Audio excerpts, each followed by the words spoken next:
Question number 20।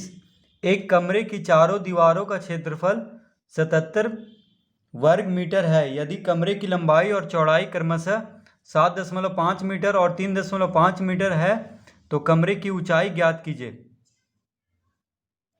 तो question number 20 में देखिए दिया हुआ है कमरे की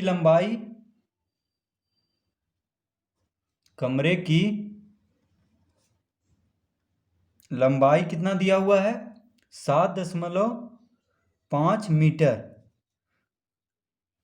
चौड़ाई कितना दिया हुआ है देखिए, तो चौड़ाई बराबर दिया हुआ है, कमरे की चौड़ाई हो गया 3.5 मीटर। ठीक है, और दिया हुआ है क्या, कमरे की चारों दीवारों का क्षेत्रफल। तो यहां पे लिखेंगे कमरे की चारों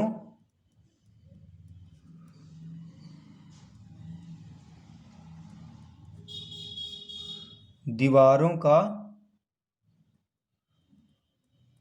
क्षेत्रफल बराबर कितना दिया हुआ है 77 वर्ग मीटर। अब देखिए कमरे की चारों दीवारों का क्षेत्रफल का फॉर्मूला क्या होता है उसको यहाँ पे लिखेंगे, उसके बराबर कर देंगे 77 मीटर स्क्वायर।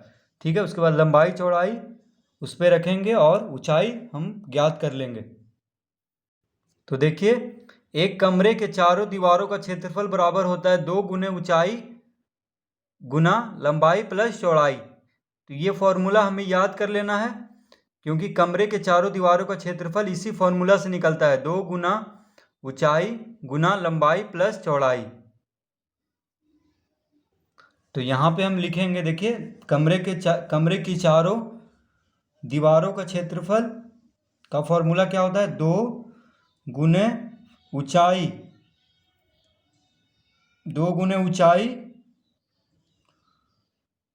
गुना कोष्ठक में लंबाई प्लस चौड़ाई।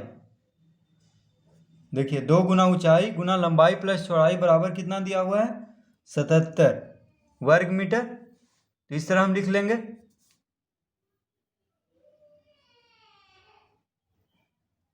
अब देखिए हमें क्या निकालना है, ऊंचाई लंबाई और चौड़ाई दिया हुआ है। तो यहां पे हम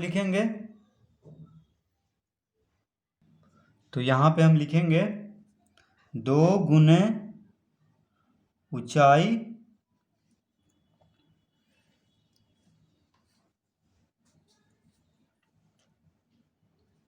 गुना लंबाई कितना है, देखिए लंबाई है 7.5 मीटर, तो हम यहाँ पे लिखेंगे 7.5 मीटर प्लस चौड़ाई कितना है 3.5 मीटर। देखिए ये दोनों कोष्ठक में है, लंबाई प्लस चौड़ाई, तो इसको कोष्ठक में ही रहने देंगे, इधर लिखेंगे 77 वर्ग मीटर। अब यहाँ पे हो जाएगा देखिए 2 गुने ऊंचाई गुना, अब ये दोनों को जोड़ देंगे तो 5 5 10, हाथ में रहा 1, 7 3 10 से 11, यानी 11.0 मीटर हो जाएगा बराबर 77 वर्ग मीटर। अब हमें क्या निकालना है, ऊंचाई। तो लिखेंगे अतः ऊंचाई बराबर हमें निकालना है क्या, देखिए ऊंचाई। तो देखिए ऊंचाई को हम शॉर्ट में इस तरह से लिख सकते हैं। ठीक है, तो ऊंचाई बराबर क्या हो जाएगा 77 मीटर वर्ग मीटर बटा देखिए 2 गुने 11 मीटर।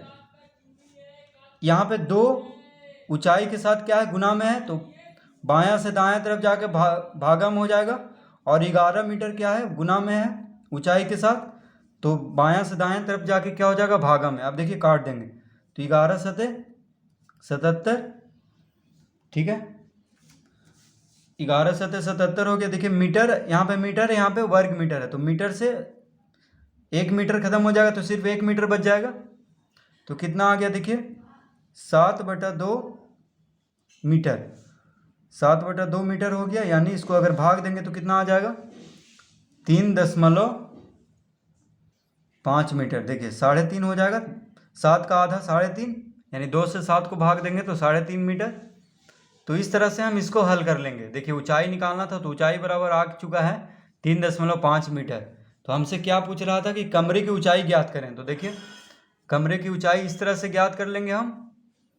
बस क्या करना है, हमें कमरे की चारों दीवारों का क्षेत्रफल का फॉर्मूला लिख देना है, 2 गुना ऊंचाई गुना लंबाई प्लस चौड़ाई। और जो दिया हुआ है देखिए कमरे की चारों दीवारों का क्षेत्रफल दिया हुआ है 77 वर्ग मीटर, तो उसको बराबर कर लेना है। उसके बाद लंबाई चौड़ाई की जगह पे लंबाई और चौड़ाई रख देना, उसके बाद जोड़ देना है। उसके बाद देखिए ऊंचाई निकाल देना है इस तरह से 77/2 गुना 11। तो ऊंचाई के साथ 2 गुना 11 क्या है, गुना में है 2 और 11 गुना में है। तो बायां तरफ देखिए गुना में है, तो दायां तरफ यानी बराबर के इधर होता है दायां तरफ, इधर होता है बायां तरफ। तो दायां तरफ जाके क्या हो जाएगा भागा में, तो हम देखिए काट देंगे फिर, तो आ जाएगा 7/2 मीटर यानी 3.5 मीटर इसका आंसर हो जाएगा।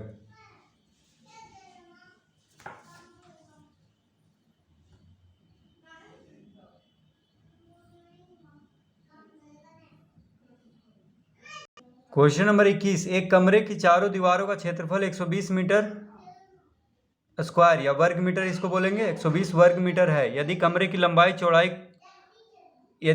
लंबाई चौड़ाई का दुगना हो और कमरे की ऊंचाई 4 मीटर हो तो फर्श का क्षेत्रफल निकालिए। यानी हमें क्या निकालना होगा, लंबाई और चौड़ाई, तभी फर्श का क्षेत्रफल निकलेगा, क्योंकि फर्श का क्षेत्रफल होता है लंबाई गुना चौड़ाई। तो हम पहले कमरे की चारों दीवारों का क्षेत्रफल का फॉर्मूला लगा करके कमरे की लंबाई और चौड़ाई निकाल लेंगे।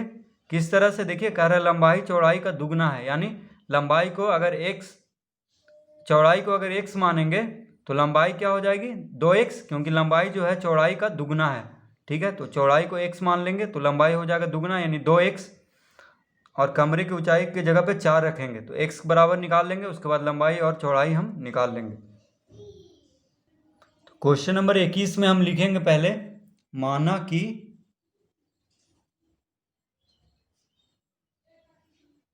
कमरे की चौड़ाई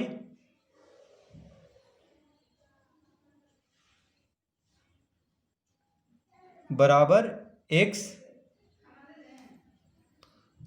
कमरे की चौड़ाई हम कितना मान लेंगे, देखिए सब मीटर में है तो इसको भी हम मीटर में ही मान लेंगे। देखिए यहाँ पे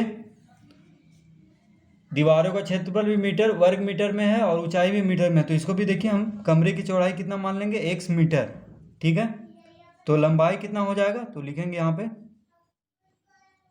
तो लंबाई बराबर कितना हो जाएगा 2x मीटर। दुगना कह रहा है, देखिए कह रहा है कि कमरे की लंबाई जो है लंबाई चौड़ाई का दुगना है, तो चौड़ाई को हम x मान लेंगे तो लंबाई कितना हो गई 2x मीटर। अब कह रहा है कमरे की चारों दीवारों का क्षेत्रफल, और देखिए ऊंचाई दिया हुआ है, ऊंचाई हमें दिया हुआ है, तो ऊंचाई कितना दिया हुआ है पहले से,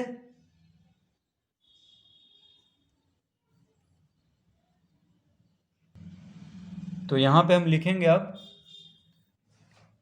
कमरे की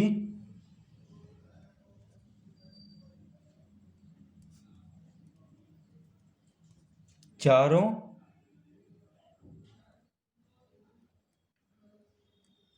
दीवारों का क्षेत्रफल बराबर कितना दिया हुआ है 120 वर्ग मीटर। ठीक है, अब देखिए कमरे की चारों दीवारों का क्षेत्रफल का फॉर्मूला क्या होता है, 2 गुना ऊंचाई गुना लंबाई प्लस चौड़ाई। ये होता है फॉर्मूला, 2 गुना ऊंचाई गुना लंबाई प्लस चौड़ाई। तो बराबर करके हम लिख लेंगे 120 वर्ग मीटर। ठीक है, अब यहाँ पे देखिए 2 गुना ऊंचाई कितना दिया हुआ है क्वेश्चन में, देखिए ऊंचाई 4 मीटर हो, यदि कमरे की कह रहा है कि और कमरे की ऊंचाई 4 मीटर हो तो 4 यहाँ पे लिखेंगे 4 मीटर। ठीक है, ऊंचाई दिया हुआ है 4 मीटर गुना लंबाई हम कितना माने हैं x मीटर प्लस चौड़ाई कितना माने हैं 2x मीटर। तो इसको भी लिख लेंगे, देखिए लंबाई की जगह पे देखिए लंबाई हम 2x माने थे तो 2x यहाँ लिखेंगे, लंबाई देखिए 2x माने थे और चौड़ाई x, तो 2 को हम यहाँ से हटा देंगे। तो यहाँ पे देखिए लंबाई के जगह पे लंबाई लिखेंगे, लंबाई है 2x मीटर और चौड़ाई है x मीटर। तो देखिए 2x metre plus x metre बराबर कितना है, लिख लेंगे 120 वर्ग मीटर। अब देखिए तो इसको गुना कर देंगे तो कितना हो जाएगा, देखिए 2 गुने 4 कितना हो गया 8 मीटर। तो यहाँ पे 8 मीटर लिखेंगे गुना 2x प्लस x कितना हो गया 3x, तो ये भी मीटर में ही है, बराबर 120 मीटर स्क्वायर। तो 8 मीटर गुने 3x मीटर, देखिए 2x प्लस x इसको जोड़ दिए, लंबाई प्लस चौड़ाई कितना हो गया 3x, दोनों मीटर में है तो मीटर लिख लेंगे। यहाँ पे 4 गुने 2 8 मीटर, तो 120 मीटर स्क्वायर। अब देखिए x बराबर हम पहले निकाल लेंगे, तो अतः x बराबर कितना आ जाएगा, तो 120 ये क्या है मीटर स्क्वायर में है बटा, अब देखिए यहाँ पे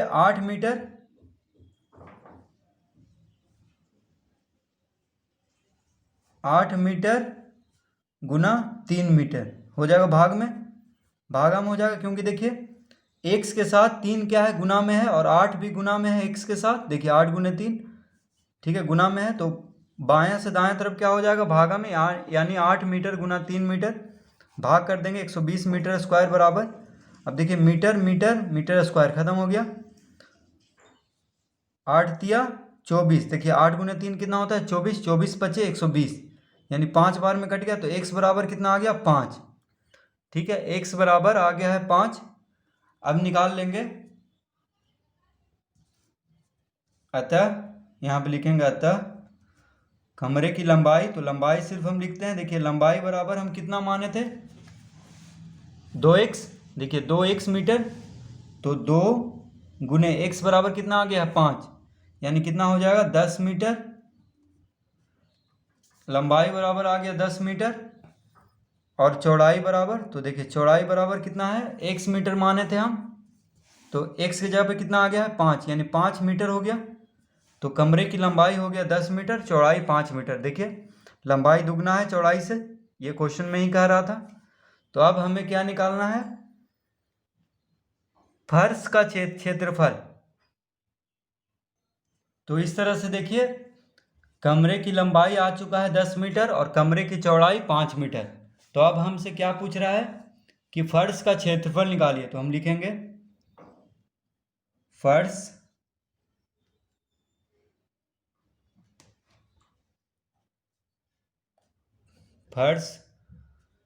का क्षेत्रफल बराबर क्या हो जाएगा, तो देखिए जो कमरा की लंबाई होगी वही फर्श का भी लंबाई होगा और जो कमरा की चौड़ाई होगी वही फर्श का भी चौड़ाई होगा। तो फर्श का क्षेत्रफल बराबर कितना हो जाएगा, लंबाई गुना चौड़ाई। तो लंबाई कितना है देखिए 10 मीटर, तो यहाँ पे 10 मीटर लिखेंगे, चौड़ाई कितना है 5 मीटर, तो हम यहाँ पे 5 मीटर लिखेंगे, यानी कितना आंसर आ गया 10 पचे 50, 10 गुने 5 50, अब मीटर मीटर हो गया वर्ग मीटर, तो इसका आंसर क्या हो गया 50 वर्ग मीटर। देखिए तो इस तरह से हम इसको हल कर लेंगे। बस हमें क्या करना है इसमें कि चौड़ाई को x मान लेना है, तो लंबाई दुगना कह रहा है तो 2x हो जाएगा। फिर कमरे की चारों दीवारों का क्षेत्रफल का फॉर्मूला लगा देना है, 2 गुने ऊंचाई गुने लंबाई प्लस चौड़ाई, 120 दिया हुआ है वर्ग मीटर, कमरे की चारों दीवारों का क्षेत्रफल। तो हम लंबाई प्लस लंबाई की जगह पे लंबाई रखेंगे, चौड़ाई की जगह पे चौड़ाई, और ऊंचाई की जगह पे दिया हुआ है 4 मीटर। ठीक है, तो x का मान पहले हम निकाल लेंगे इस तरह से, तो x का मान आ जाएगा 120 बटा 8 मीटर गुने 3 मीटर, तो मीटर मीटर मीटर स्क्वायर खत्म हो जाएगा। देखिए 2 मीटर है, यहाँ भी ऊपर भी 2 मीटर है, तो खत्म हो जाएगा। और 8 या 24, 24 पचे 120, यानी 5 बार में। तो लंबाई कितना हो जाएगा 2x हम लिए थे, तो 2 गुने 5 10 मीटर, चौड़ाई हो जाएगा 5 मीटर, चौड़ाई x मीटर था। तो फर्श का क्षेत्रफल लंबाई गुना चौड़ाई कर देंगे, तो लंबाई है 10 मीटर और चौड़ाई है 5 मीटर, तो हो जाएगा फर्श का क्षेत्रफल बराबर 50 मीटर। तो इस तरह हम इसको हल कर लेंगे।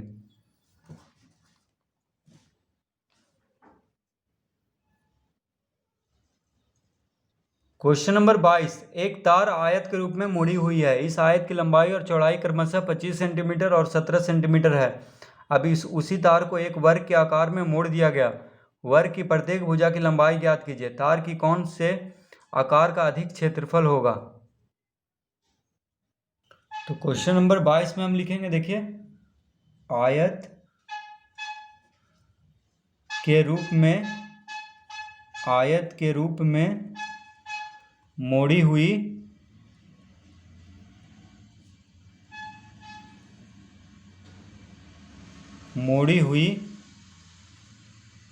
तार का परिमाप बराबर कितना हो जाएगा? तो देखिए, आयत के रूप में मोड़ी हुई तार का परिमाप बराबर हो जाएगा लंबाई प्लस चौड़ाई और गुना 2, यानी 2 गुना लंबाई प्लस चौड़ाई होता है आयत का परिमाप का फॉर्मूला। तो देखिए, 2 गुना लंबाई कितना दिया हुआ है? कह रहा है कि इस आयत की लंबाई और चौड़ाई क्रमशः 25 सेंटीमीटर और 17 सेंटीमीटर है। तो यहाँ पे लिखेंगे 25 सेंटीमीटर प्लस 17 सेंटीमीटर कितना आ जाएगा? देखिए, 2 गुने 25 17 कितना हुआ? 7 5 12, हाथ में रहा 1 2 1 3 1 4, यानी 42 सेंटीमीटर। तो कितना आंसर हो गया? देखिए, 42 दूनी 2 दूनी 4, 4 दूनी 8, 84 सेंटीमीटर। ठीक है। अब देखिए, आयत का परिमाप तो निकल चुका है, आयत के रूप में मोड़ी हुई तार का परिमाप। अब हमसे कह रहा है कि अब उसी तार को एक वर्ग के आकार में मोड़ दिया गया। अब देखिए, इसी तार को पहले आयत के रूप में मोड़ा हुआ था, अब वर्ग के आकार में मोड़ दिया गया। तो देखिए, परिमाप तो कभी नहीं बदलेगा, चाहे क्षेत्रफल बदल जाए, लेकिन परिमाप तो वही रहेगा, क्योंकि बाउंड्री का नाप चाहे आयत का हो, अगर उसी आयत को वर्ग बना दे तो परिमाप तो वही रहेगा, चाहे उसी वर्ग को फिर वृत्त बना दे तो परिमाप तो वही रहेगा। ठीक है। तो हम यहाँ पे लिखेंगे, प्रश्न से क्या कह रहा है कि उसी तार को एक वर्ग के आकार में मोड़ दिया गया। तो हम लिखेंगे यहाँ पे वर्ग का परिमाप बराबर क्या हो जाएगा? आयत का परिमाप।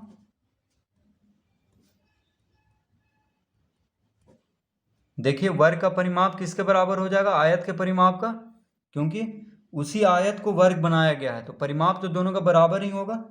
तो अब देखिए, वर्ग का परिमाप का फॉर्मूला क्या होता है? 4 गुने भुजा। तो हम इससे भुजा ज्ञात कर लेंगे। आयत का परिमाप हम कितना निकालें अभी? 84 सेंटीमीटर। तो अतः भुजा बराबर, यानी वर्ग का भुजा कितना आ जाएगा? एक भुजा।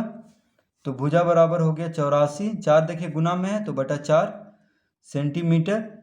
तो 4 से इसको काटेंगे तो 4 दूनी 8, एक बार में यानी 21 सेंटीमीटर आ गया। किसका? वर्ग का भुजा, यानी आयत के वर्ग के रूप में मोड़ी हुई तार का भुजा कितना आ गया? 21 सेंटीमीटर। ठीक है, तो वर्ग ही हुआ। अब देखिए, हम इसका क्षेत्रफल निकाल देंगे। ठीक है।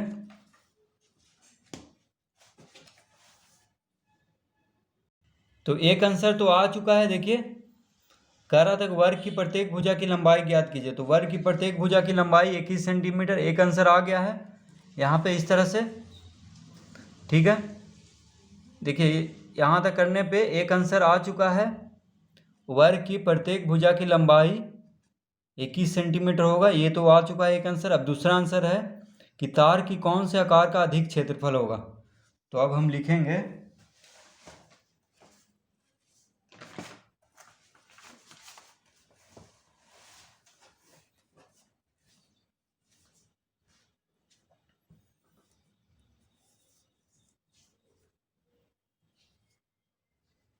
तो क्या लिखेंगे यहाँ पे? आयताकार तार। देखिए, आयत के रूप में तार का क्षेत्रफल पहले निकाल लेते हैं, यानी आयताकार तार का क्षेत्रफल बराबर क्या हो जाएगा? देखिए, आयत का क्षेत्रफल क्या होता है? लंबाई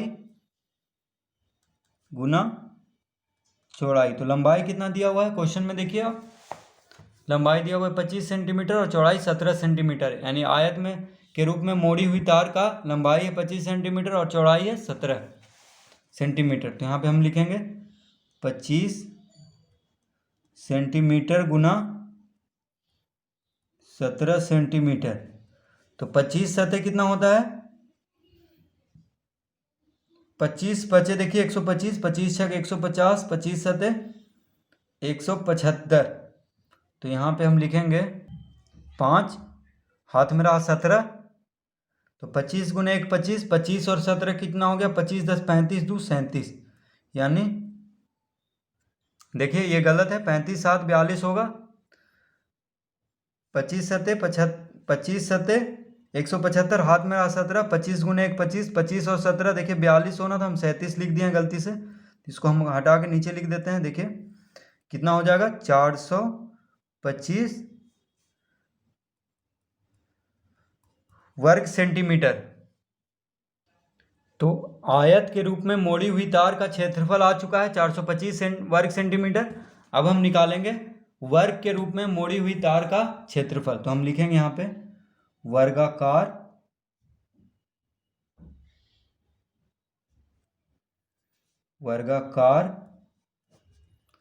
तार का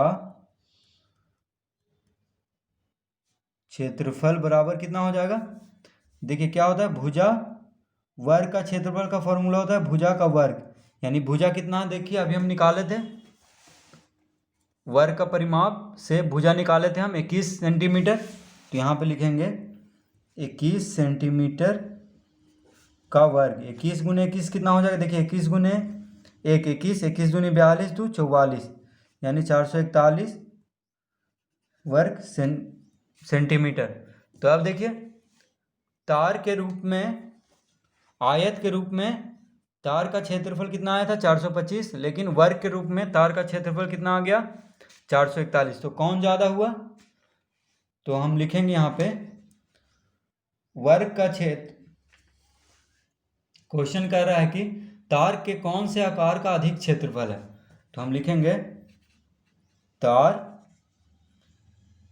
की वर्ग के आकार का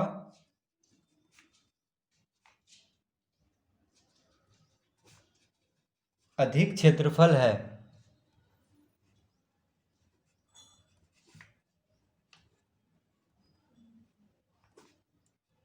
अधिक क्षेत्रफल है, यानी तार की वर्ग के आकार का अधिक क्षेत्रफल है। ठीक है, तो देखिए वर्गाकार तार का क्षेत्रफल अधिक आया है, तो वही लिख देंगे हम। पूछ रहा है क्वेश्चन में भी कि तार की कौन से आकार का अधिक क्षेत्रफल होगा। तो हम लिखेंगे तार की वर्ग के आकार का अधिक क्षेत्रफल है। तो इस तरह हम देखिए इसको हल कर लेंगे।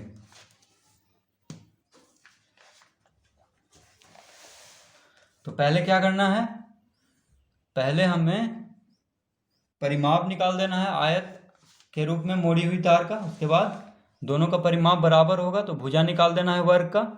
उसके बाद दोनों का क्षेत्रफल निकाल देना है और जो बड़ा होगा उसको लिख देना है, बस।